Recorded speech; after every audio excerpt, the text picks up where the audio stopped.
السلام عليكم ورحمة الله وبركاته. ازيكم يا شباب؟ عاملين ايه؟ يا رب تكونوا بخير. معاكم مستر محمد علي في فيديو جديد من قناة مستر ماس. والفيديو ده انا عامله علشان حاجتين. اول حاجة هعمل تيست كده عشان اشوف الناس بتوع تالتة ثانوي فني لسه موجودين معايا ولا لا، هيتابعوا معايا ولا لا، عشان ما تعبش نفسي على الفاضي في الفيديوهات. رقم اتنين، انا عامل الفيديو ده اصلا عشان خاطر تالتة اعدادي ازهر. انا شايف ان الناس دي مهملة جدا ومفيش كتير ناس عاملة عنهم حاجات، فانا عملت لهم الفيديو بتاع النهارده ده مخصوص عشانهم. يلا بينا نبدأ الفيديو مع بعض، وهقول لكم ان شاء الله بعد الانترو هنعمل ايه مع بعض.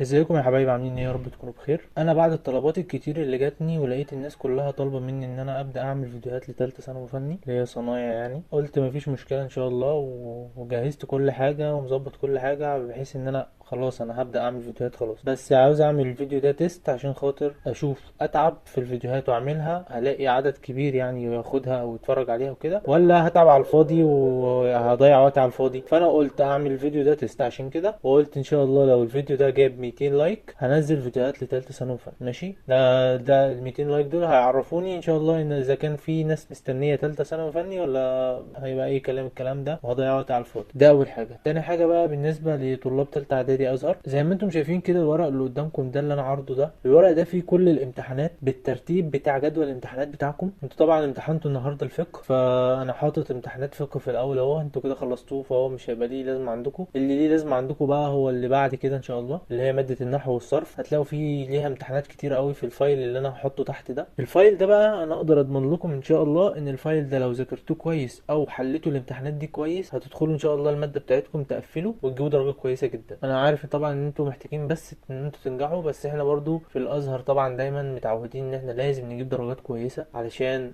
هو ده قيمه الازهر وهي دي المكانه بتاعته. فانت بقى ان شاء الله لو عاوز الامتحانات دي وعاوز ورق الامتحانات دي كلها انا اعملها لك بالترتيب ورا بعضها. كل ليله تاخد امتحانات اليوم اللي هيجي بعد كده وتذاكرها كويس وتحلها، وان شاء الله ربنا مش هيضيع تعبك على الفاضي وهتجيب درجه كويسه جدا ان شاء الله. والفايل ده على فكره فيه كل الامتحانات اللي تتوقعوها واللي لا تتوقعوها. انا فضلت اجمع فيه فتره كبيره جدا وظبطته على قد ما اقدر، وان شاء الله هيتقري كله، هيتفهموا منه كل حاجه. بالنسبه بقى للناس اللي عاوزه الفايل ده مطلوب منك ثلاث حاجات دول هتعملهم ان شاء الله وتبعتهم سكرين لي على الواتساب وانا هبعت لك الفايل ده على طول. اول حاجه مطلوبه منك تعمل لي لايك على الفيديو ده. تاني حاجه تعمل لي فولو على تيك توك، هتلاقوا اللينك تحت في الديسكربشن. تالت حاجه هتعمل لي اد على الفيسبوك، تلاقي برضو اللينك تحت في الديسكربشن. الثلاث حاجات دول اعملهم وهات سكرين بيهم وادخل ان شاء الله. انا هبعت لك اللينك بتاع الفايل ده كله بكل الامتحانات بتاعتك، حلها ان شاء الله تجيب درجه كويسه جدا. طبعا الحاجات اللي انا طلبتها دي مش حاجات مستحيله ولا صعبه، انا بس طلبت حاجه كده ايه عشان نتابع بعض اول باول ونبقى حبايب يعني ونشوف الدنيا في ايه. لو عددكم كبير ان شاء الله هتلاقوني بنزل لكم فيديوهات مهمه ليكم ولزمايلكم. فالحاجات اللي انتوا هتعملوها دي بس عشان خاطر ايه؟ مقابل صغير كده للتعب اللي انا تعبته عشان الم لكم الامتحانات دي كلها. بس كده هو ده الفيديو اللي انا كنت عاوز انزله. وبالنسبه لبتوع ثالثه ثانوي فني ما تنسوش ده تيست، لازم يوصل الفيديو ده اكتر من 200 لايك. اوكي، يلا بالتوفيق ان شاء الله وربنا معاكم وكل سنه وانتم طيبين.